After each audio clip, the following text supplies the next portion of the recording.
ಒಡ್ಡಿಕೊಂಡಿರ್ತಾನೆ ಅಥವಾ ಒಡ್ಡಿಕೊಂಡಿರ್ತಾಳೆ. ಈ ಪರಿವರ್ತನೆಯ ಸಂಕಟವನ್ನೇ ಹೋಗುತ್ತಾ ಕೊಯ್ಯುವುದು ಬರುತ್ತಾ ಕೊಯ್ಯುವುದು ಅಂತ ಹೇಳುವುದು. ಅಂದರೆ ನಮ್ಮನ್ನೇ ಪರಿವರ್ತಿಸ್ತದೆ. ಅಂದರೆ ನಮ್ಮ ಮೂಲ ಹುಟ್ಟು, ಕುಲ, ಜಾತಿ, ಹೆಸರು, ಧರ್ಮ, ಲಿಂಗ ಈ ಎಲ್ಲ ಪರಿಚಯವನ್ನು, ಉಪಾಧಿಯನ್ನು ಕಳಚಿಟ್ಟು ನಾವು ಒಂದು ಮರುಜನ್ಮವನ್ನು ಪಡಿಬೇಕಾಗತ್ತೆ, ಮರು ರಚಿಸಿಕೊಳ್ಳಬೇಕಾಗತ್ತೆ ನಮ್ಮನ್ನು. ಹಾಗೆ ಮರುರಚನೆಗೊಳ್ಳುವುದು ಒಂದು ಸಂಕಟಕರ ಕ್ರಿಯೆ.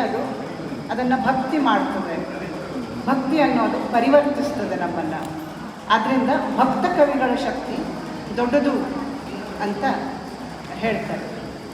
ಹಾಗಿದ್ರೆ ಭಕ್ತಿ ಚಳುವಳಿ ಇದು ತುಂಬ ಪರ್ಸ್ನಲ್ ಆಗಿದ್ದಾದರೆ, ವ್ಯಕ್ತಿಗತ ಮಟ್ಟದಲ್ಲಿ ಇಂಥದ್ದೊಂದು ಪ್ರಜ್ಞೆಯ ಪರಿವರ್ತನೆ, ಪ್ರಜ್ಞಾ ಪರಿಪಾಕ ನಡೆಯೋದಾದರೆ, ಸಾಮೂಹಿಕವಾಗಿ ಸಾಮಾಜಿಕವಾಗಿ ಏನು ಭಕ್ತಿ ಚಳುವಳಿ ಆಗೋದು ಅಂದ್ರೇನು?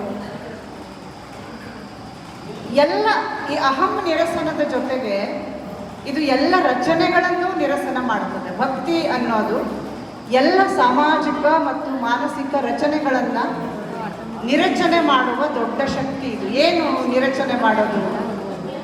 ಉದಾಹರಣೆಗೆ ಎಲ್ಲರೂ ಉದಾಹರಿಸಿದ ಒಂದು ಮಾತು ಬಸವಣ್ಣ ಅವರು ಹೇಳಿದ ದೇಹವೇ ದೇಗುಲ ಅನ್ನೋ ಮಾತು.